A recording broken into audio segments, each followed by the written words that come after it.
नीतीश कुमार जी को पता भी नहीं है। नीतीश कुमार जी को मैंने समझाया था कि सम्राट अशोक क्या है, वो क्या जानते हैं। नीतीश कुमार जी मेरे से कहे हैं, अब वो थक गए हैं, उनको कहीं आराम करने के लिए। नीतीश जी अपने डीएनए के बारे में नहीं बताते। 7 पार्टियां बदलने वाले नीतीश कुमार जी वो दूसरे के डीएनए की जांच कर रहे हैं। बिहार बीजेपी के अध्यक्ष सम्राट चौधरी इस वक्त हमारे साथ हैं। सम्राट जी, अमित शाह का दौरा फिर एक बार बिहार में 2 तारीख को लगा है, सासाराम नवादा में क्या कार्यक्रम रहेगा, जरा बताएं। देखिए, माननीय गृह मंत्री जी आ रहे हैं।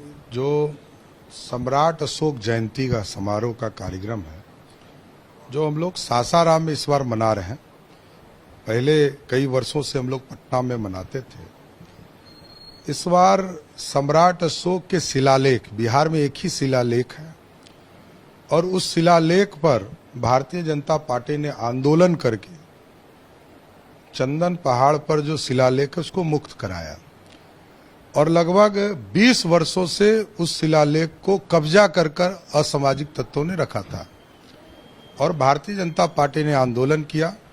और धन्यवाद हम देना चाहते हैं देश के प्रधानमंत्री जी को, आदरणीय नरेंद्र मोदी जी को, जिन्होंने इस पूरे चीजों की मॉनिटरिंग की। पीएमओ ने मॉनिटरिंग की, तब जाकर सासाराम में चंदन पहाड़ पर जो शिलालेख है उसको मुक्ति दिलाकर एएसआई को हैंडओवर किया गया। आपकी भी बड़ी भूमिका थी उसमें। नहीं, मैं तो वहां आंदोलनकारी था, क्योंकि मैं एक भाजपा का एक कार्यकर्ता हूं, तो मैं आंदोलनकारी था। वहां गया, वहां ज्ञापन दिया, जिलाधिकारी से बात किया, एएसआई से बात किया, और पीएमओ ने मॉनिटरिंग किया। ये सबसे बड़ी बात थी।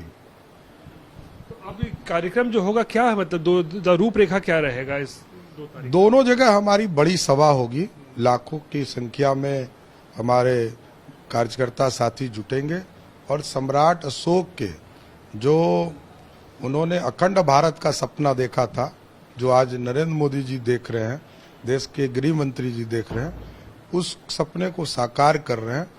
तो सम्राट अशोक ने जिन चीजों को स्थापित किया था, उन चीजों पर चर्चा भी करेंगे, और हम लोग डिमांड भी करेंगे आदरणीय गृह मंत्री जी से कि वहां जो ग्रैंड ट्रंक रोड, जिसका नाम शेरशाह सूरी ने बाद में बदल दिया, जबकि वो सम्राट अशोक के समय वो सड़क बना था।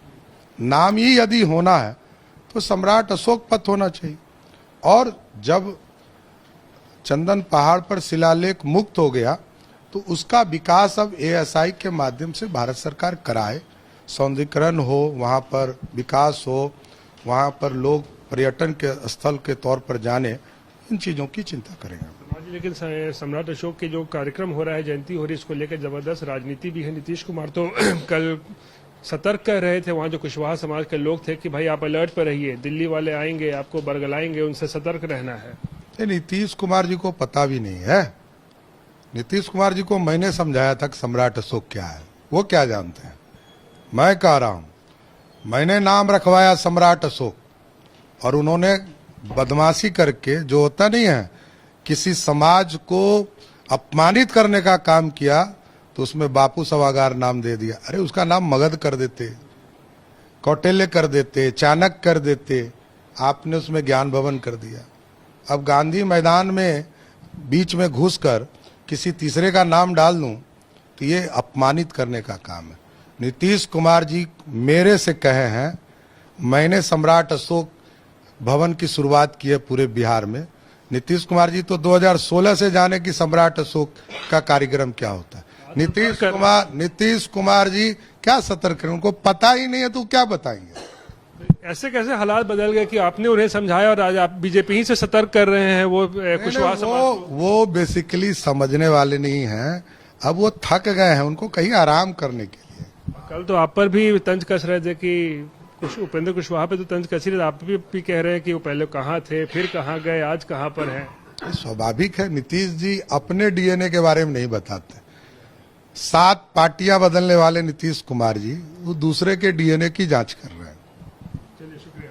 तो अमित शाह का दौरा एक बार फिर से बिहार में लगने वाला है। 2 अप्रैल को कार्यक्रम होगा सासाराम और नवादा में, और सम्राट अशोक की जयंती कार्यक्रम में वो शिरकत करने पहुंचेंगे। लेकिन इसी मुद्दे पर बिहार में अब जमकर राजनीति भी तेज हो गई है।